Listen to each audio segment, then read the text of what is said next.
La 46e édition du Festival international du cirque de Monte-Carlo va se dérouler jusqu'au 28 janvier prochain.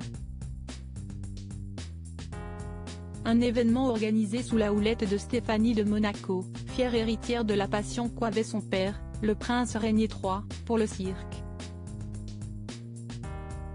Et elle est bien déterminée à la transmettre aux générations futures. Depuis la disparition de son père, le prince Régnier III, en avril 2005, Stéphanie de Monaco a repris les rênes de la mission qu'il s'était donnée, celle de maintenir en vie l'art du cirque et de le défendre.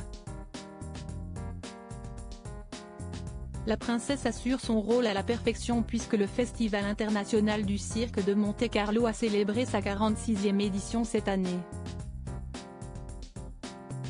Un cru très particulier puisque marquant la fin du centenaire du prince Régnier III, à l'origine de l'événement.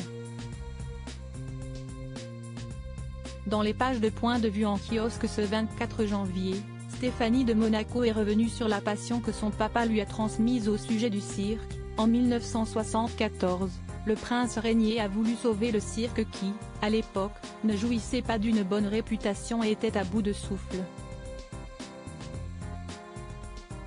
Il a réussi à lui redonner son éclat. Aujourd'hui, la principauté de Monaco est devenue la capitale internationale du cirque. Si est un bel accomplissement. Je ressens de la fierté d'avoir mené le festival jusqu'ici. Et si elle sait qu'elle n'aura peut-être pas toujours la force de réussir à tout organiser, elle est bien décidée à transmettre cette passion et son travail et passer le flambeau aux générations futures, parmi lesquelles ses enfants et ses petits-enfants.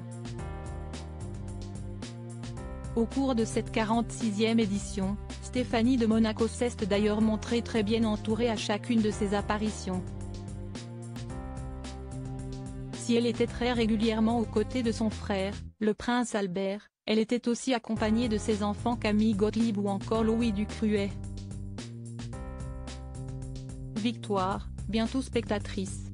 Stéphanie de Monaco a donc pu compter sur le soutien des siens pour l'épauler et l'accompagner jusqu'au bout de cet événement. Malgré la fatigue générée par un rôle de jeune papa, Louis Ducruet a été un soutien sans faille. Preuve que le travail de transmission a été accompli et qu'il n'est pas près de se terminer. Stéphanie de Monaco l'a d'ailleurs confié au cours de son entretien.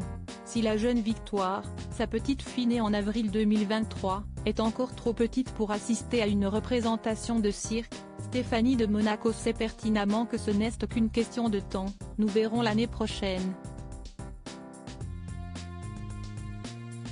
Mais je ne m'inquiète pas, Louis adore le cirque, Victoire devrait être à bonne école.